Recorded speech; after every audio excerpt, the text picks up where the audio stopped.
Në Tropoj vijon aksioni për mbjelljen e fidanëve në territorin e bashkisë si pjesë e përpjekjeve të vazhdueshme për mbrojtjen e mjedisit dhe rritjen e sipërfaqeve të gjelbërta. Këtë herë aksioni ka nisur në njësinë operative Pires, ku punonësit e shërbimeve bashkiake në bashkëpunim me sektorin pyjor janë angazhuar drejt për drejt në mbjelljen e fidanëve në zonat e përcaktuara. Bashkia Tropoj bën me dije se deri tani janë mbjellë rreth 1500 fidan, duke synuar jo vetëm përmirësimin e pamjes urbane dhe natyrore, por edhe ndikim pozitiv afatgjat në cilësinë e ajrit, ruajtjen e ekosistemit dhe parandalimin e degradimit të tokës.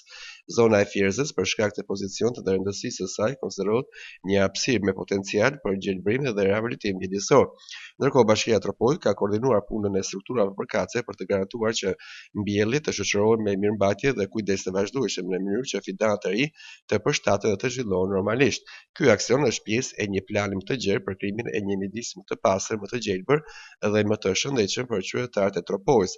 Përveç këtyre nismave, institucionet vendore synojnë të ndërgjegjësojnë edhe komunitetin për rëndësinë e ruajtjes së natyrës dhe kontributin që secili qytetar mund të japë në mbrojtjen e mjedisit.